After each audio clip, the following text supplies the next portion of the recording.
Welcome to the Life After Sugar podcast, the podcast that's not just about sugar, but about your relationship with it and also with food and especially with yourself. So if you want to discover your life after sugar and hear inspiring stories from all kinds of people who also cut out sugar in their way, at their pace, for their own reasons, this is the podcast for you. Because when you take away the sugar, you can finally discover the real sweetness in your life.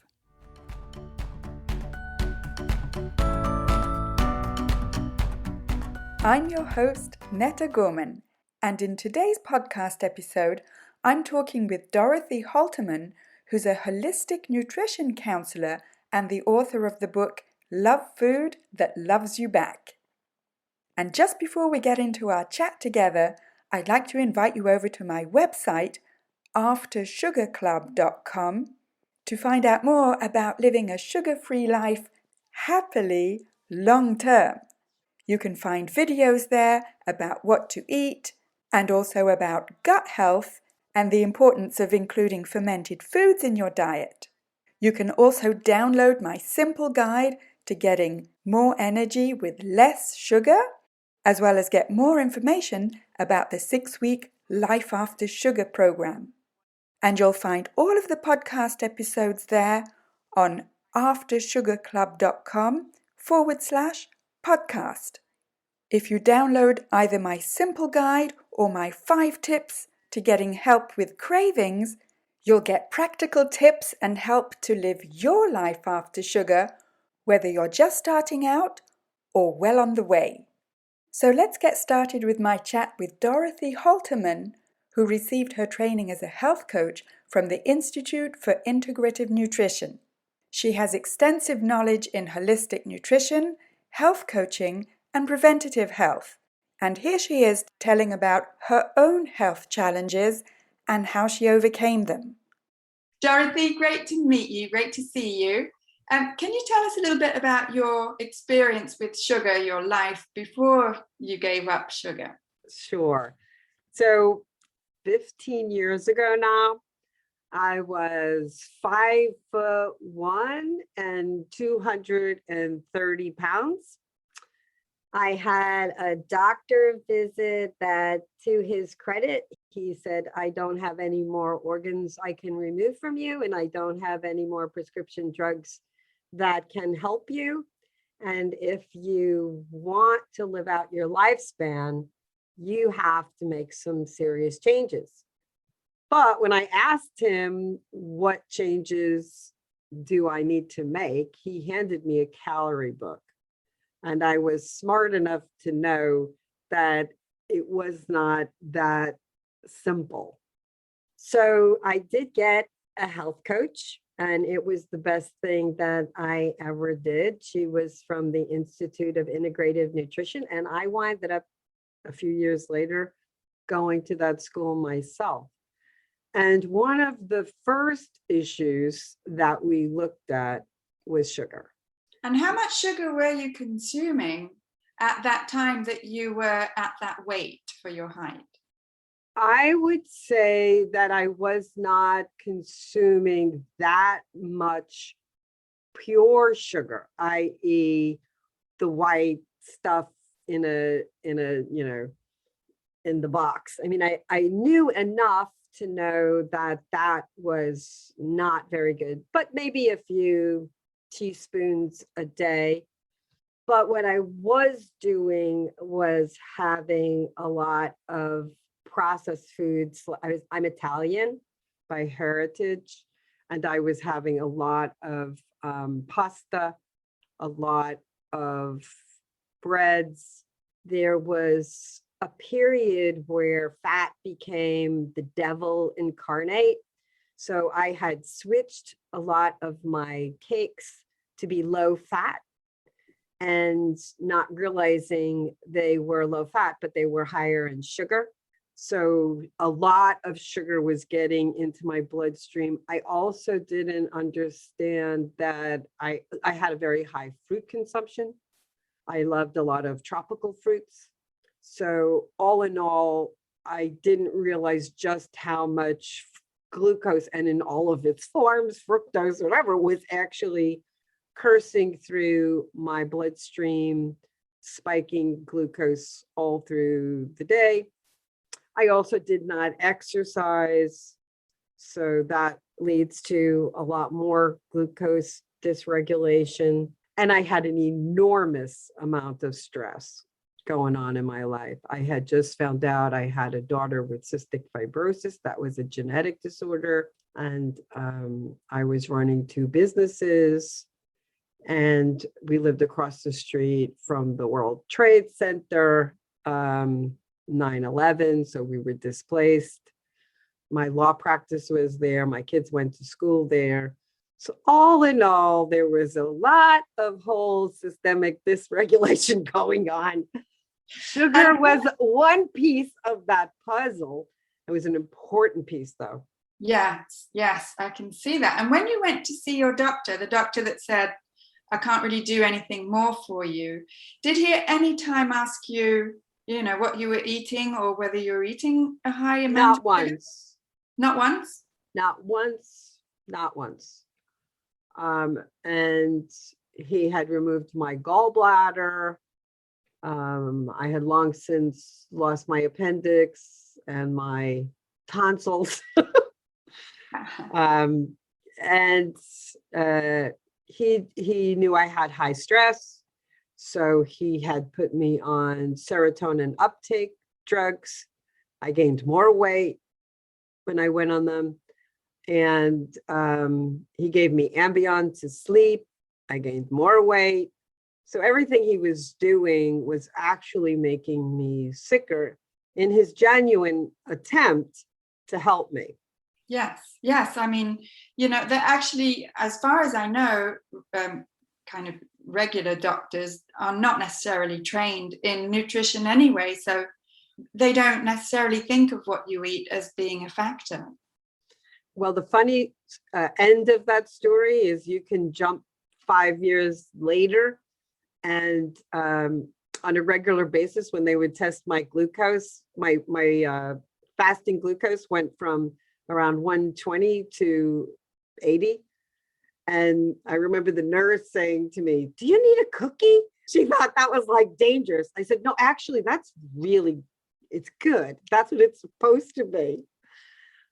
But the doctor saw me lost 75 pounds. All my liver enzymes, all my blood work improved dramatically. My triglycerides went from, in the high 200s down to like 125 or something. Really very impressive change in my blood work. And this was all over the age of 50 years old. So they also give you this idea that, it's too late for you to make changes. You're past menopause. So I was really very proud to see his delight. And in the end, he asked if I could work with him, if I could help him. Really? Really? What a fantastic doctor. That's a great attitude. Well, he was very overweight. He had, all of his struggles, and he winded up, when I started to tell him how I worked, he winded up getting bariatric surgery instead, which is such a tragedy. But in any case, I do credit him for kind of giving me that shakeup that he admitted he really couldn't help me. Well, I mean, I personally, as a patient, I respect a doctor that tells me he can't help me or he doesn't know how and sends me to someone else than one who, just gives me meds and hopes for the best.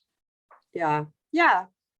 But that was a rare moment of clarity, I think, because he had really already tried all the medications and just watched me get sicker and sicker. And he got attached to me. He knew about a lot of the reasons why I was suffering with this child with a genetic disorder. And just like one day, it almost felt like an angel was speaking through him, because it was kind of out of character, but he had a moment of real tenderness, and I'll never forget it. I wrote in my book, I write that scene, how it was just like the moment that changed everything. Fantastic. And how old were you when you changed your whole, not just your diet, but your lifestyle and your mindset? it took a while. It was like a 6-year process. I would say I started around 52, 53. By 56, I had created a new body and a new life. So now I'm 64 and I feel better. I would have to go all the way back to my 20s to tell you how good I feel. My whole outlook on, what's next in my life. Like every day I wake up, feeling like I'm creating this new life. And it's very exciting. Wow. It's like you found your youth again. Yes. I tell people all the time, I'm still getting younger. Oh, yes. And so tell me, you went to the integrative, tell me what the actual Okay, so the Institute of Integrative Nutrition is a wonderful institute in that it really helps you understand how you just can't look at one little piece of health. That it really helps you understand that the only way you can get optimized health is when you look at a person holistically. So they really help you understand that, yes, food is a really critical component and you can't pass that one up only because of the huge volume of food, but also how stress and your relationships and movement and hydration and all those other things that now that we've studied people in the blue zones, I'm fascinated with people in the blue zones, the people who live the longest on the planet. And yes, their food is beautiful. It's very whole. It's very varied. But the diets between these groups can be very different. Yet what is consistent is the holistic health. They all have in place a sense of purpose. They all have long-term relationships and friendships that span years. They all have a joyous attitude about life. So when my clients start to feel sad about changing their diet, I explain to them that the people who live the longest are the happiest people on the planet. They sing, they dance, they have a little glass of wine, they love their food.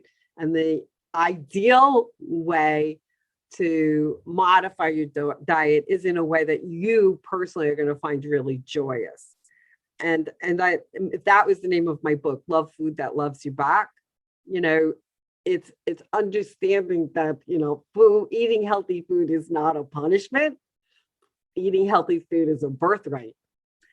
Fantastic. And I think the message that we often receive is a bit of a contradictory one, where we're told by, nutritionists and health specialists, eat healthy food, but if you want to treat yourself, go and have some chocolate, go and have a dessert, go and have something with usually refined sugar and flour. And for me, that's a contradictory message. I wasn't aware of it, but now that I've stepped back from it, it's like, well, why are you telling us that treats are the very things that are making us sick? Yeah, it's more like go harm yourself. It's not go treat yourself. Yes, it makes no sense for that kind of message to be repeated over and over. And for so-called for healthy food to be promoted, but at the same time to have it it has this kind of reputation of being not really what people want to eat. Right. And that's not true. And the truth is that we are born loving the taste of sweet. Mother's milk is rather sweet, but we were born to love the kinds of sweet that came from the earth. So beets and winter squash and then there are some very healthy, tasty chocolate that is, cacao. And I do have quite a few people who are quite loving more sweet taste. And I found that most of them can be very satisfied with a little bit of monk fruit powder that does not spike glucose. And ordinarily, most people can find ways to eat that are just really pleasing to them without having to eat toxic levels of sugar.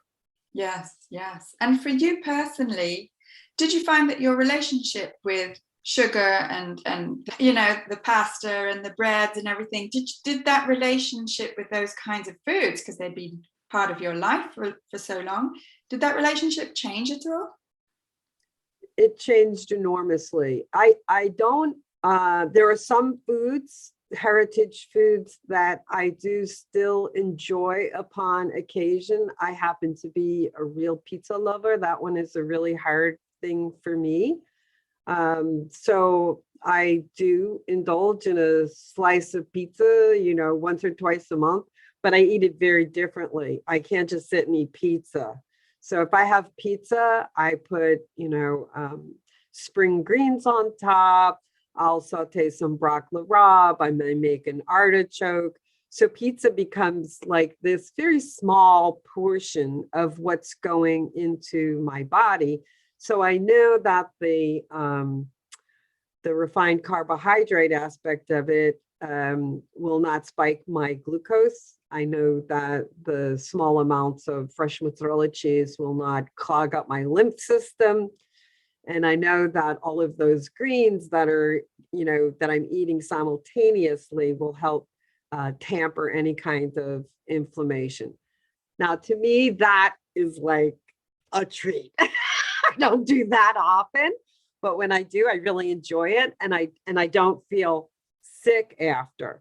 Now, if I were to then start eating pizza every Friday night, you know, with a soda, woof, I would go back, you know, very quickly into a state of poor health. Yes, yes. So, and do you feel that you're denying yourself anything? No, because I've really connected to how I feel after I eat those foods. And I don't want to feel that way anymore. I don't want to get older anymore. You know, I love this feeling younger. And I've gotten really in touch with how I feel after some food. And I'm still derailed sometimes from restaurants. You know, maybe I'll go out to a restaurant thinking that I really ordered some very healthy food. And I can tell by how I feel after the food that, you know, something went wrong here. But I don't like that feeling anymore. And I don't, you know, to me, like, nothing tastes good enough compared to the taste of good health. Love it, love it. And so you did your studies in integrative medicine, and then, but you also have expertise in genetics, right? Yes. So my daughter has cystic fibrosis. And I lived in Lower Manhattan, which was very near the Soho Institute for Genomics. So I started to snoop around there. I knew they were doing a lot. They were mapping out the human genome at the time.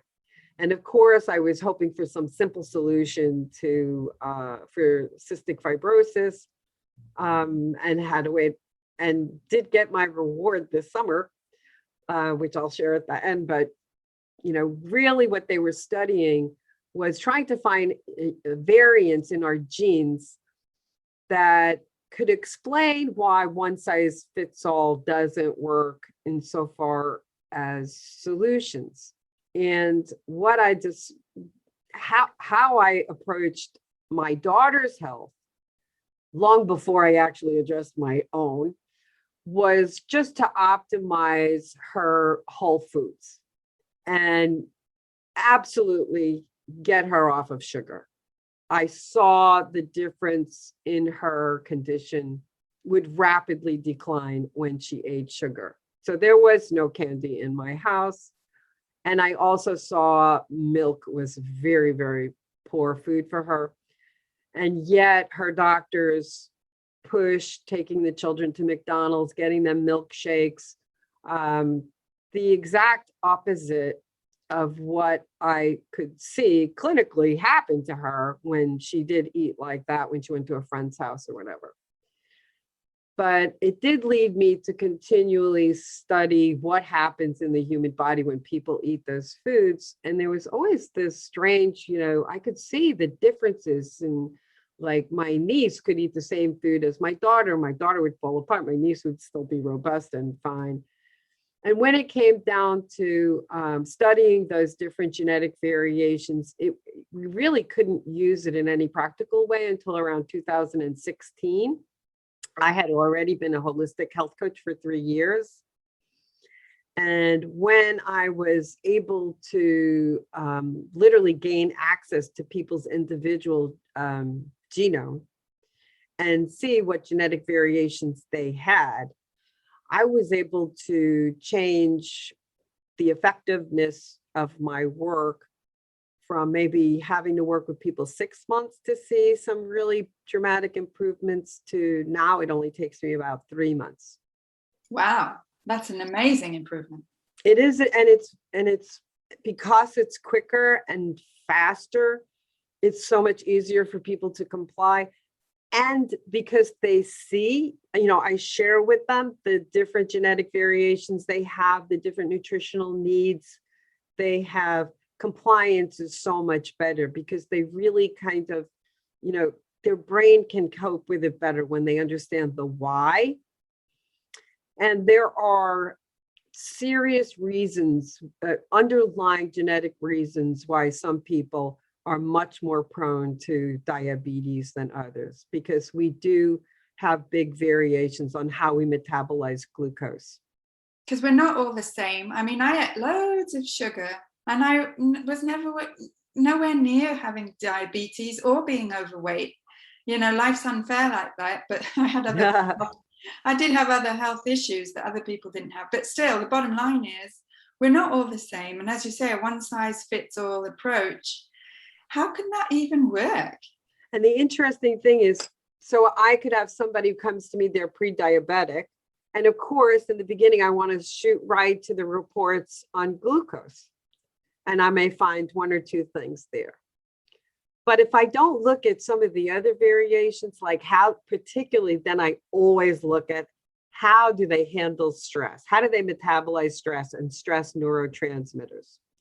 Because whenever you go into fight or flight, you are sending out a tremendous amount of sugar, glucose, into your muscles so they can prepare for flight. If you're a person, it doesn't really matter what you eat. If you're a person who has neurotransmitters that fire 3-4 times more than another person, you're going to be at very high risk for a glucose imbalance.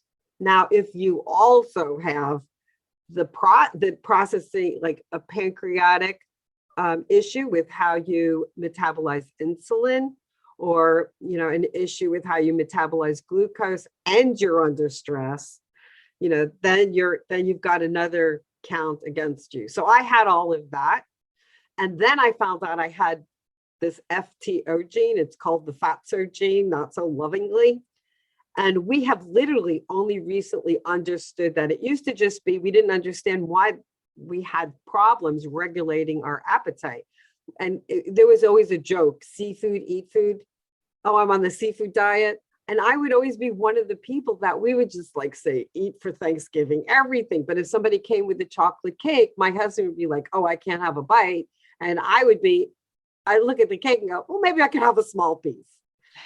And it's literally, now we understand how that works. It's actually, that gene makes you really sensitive to sensing the amount of amino acids available to it, which is protein. So if you're a person eating a lot of carbohydrates, not so much protein, it's constantly telling you, eat more, eat more, eat more. I don't have enough protein. So now we know that for those people, and I happen to be one of them, a higher protein diet for me changes everything. So when I was just healing myself holistic health, I'm getting rid of all those carbohydrates. I'm thinking I'm dealing with calories, glucose metabolism. But what I was also doing was supporting my FTO gene that helped me lose weight. What kind of proteins were you eating when you learned that that's what your body needed more? So I went from doing things like waking up in the morning and having, toast and coffee, to then I would wake up in the morning and have a soft-boiled egg or make myself an omelet, an egg with some, greens. I also know now, over time, I know that I have a big need for extra greens because I have a folate issue. I have what's called MTHFR, which increases my need for additional folate. Folate happens to be one of the key components you need to create dopamine. If you don't create enough dopamine in your system, you become addicted to things very easily to spike dopamine. So when you take all of those different little elements that I had baked into my genes together, it created a perfect storm that created a 5'1" woman weighing 230 pounds. Yeah. Who thought she was eating healthy? Because I was really still eating, compared to many of my friends. I cooked.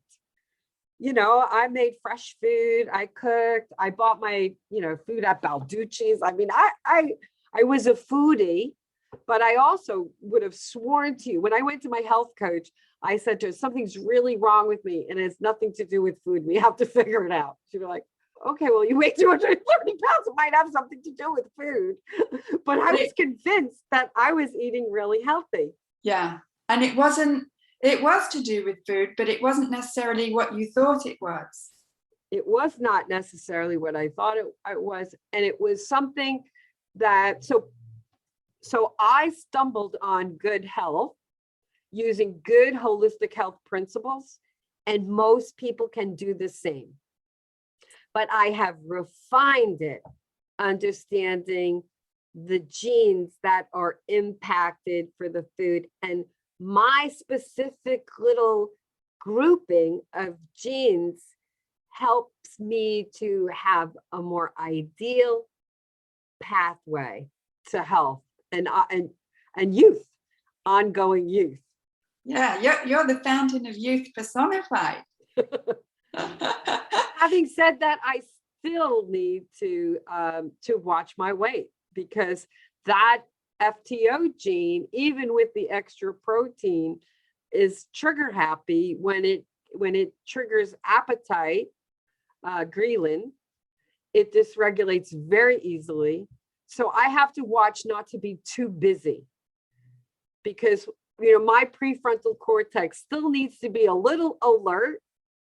I also need to have certain strategies. I cannot have like bowls of nuts around my house, or because I will just subconsciously eat too many of them. Okay. But you're so aware of all these things and how you relate to them and you react to them. I don't see in your attitude any kind of sort of victim or, helplessness or, powerlessness. Okay, so I think this is really important. When you get to know your genes, you'll really have so much more self-compassion. And also, I try to explain to people when I work with them, these genes are not out to get you. They're actually, most of our variations in our genes are actually trying to do something good. So people with FTO happen to live through famines and all of these other things, because these people, because they had a tendency to have extra storage of weight, they lived through periods when there was not food available and they could overeat. And they also kept being triggered that if they were only eating carbohydrates, the body would keep pushing them to eat more until it found what it was looking for. And now you know what it's looking for. You know that it wants to have access to amino acids. And then the amino acids also help regulate my neurotransmitter issues. And I also respond very well to intermittent fasting, which is kind of ironic, but my body does, I have other detoxification pathways that are impacted as well. And my body does like to empty out completely. And I find it easier to just eat my food in smaller windows of time.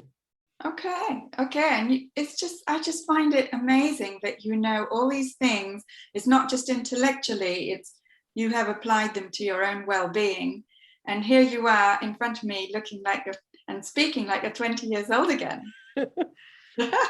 I enjoy that. I thought that I was going to be working with mostly people in their 50s, 60s, and 70s. And it's shocking to me how many people that I work with that are in their 20s and 30s. And I feel it's like an energy thing. And when I tell them that I'm 64 years old, they get a little shattered. They said, oh, I thought you were like maybe 40. I said, but this is what I want for you. This is where I want the trajectory of your life to go. This idea that aging has to be tragic is not true. And if you read about people in the blue zones, you could see where aging is joyous to them. Now, do they die? Yes, they do die. But they have one bad year and they transition over. And when they do, they leave smiling with a life well lived. Lovely. And, that's my goal for people. Yeah, totally. Yes, I love it. If people want to get in touch with you, how can they do that? So the name of my company is called Nurture Nature Nutrition.com. And when they go to nurturenutrition.com, they have the option to get a free consultation with me. Fantastic. And I really enjoy those free consultations. If nothing else, even if they don't start to work with me, I do give them at least a new perspective on what they could expect from their bodies and most importantly, their lives. Amazing. I tell people all the time, you don't want just an A on your, on your blood report. You want an A in your life. You want to feel like you're having the best life that you can create. And that comes from having good health. Absolutely. Totally agree. Totally get it. And I want to be as young as you one day when I grow older. Well, please do. Thank you, Dorothy. Thank you, Netta, for having me. I really enjoyed this time with you. Wonderful. Thank you. What a great chat with Dorothy. And who would have guessed that there was such a strong connection between sugar, the food that you eat, and genetics? And if you want to find more unexpected links between sugar and, well, pretty much everything else in life, then head on over to my website, aftersugarclub.com. You'll find tons of free resources there. And I also do daily short live videos on my Facebook page, Life After Sugar, as well as posting pictures of what I eat and other Instagram stuff on my Instagram account, which is at My Life After Sugar. And I regularly have open mic sessions over on Clubhouse. Look for me by my name, Netta Gorman. And if you're enjoying the Life After Sugar podcast, then scroll down, leave me a review, and let me know how this podcast is helping you in your life after sugar. Thank you for listening. That's it for this week. Keep in touch and see you soon for another episode.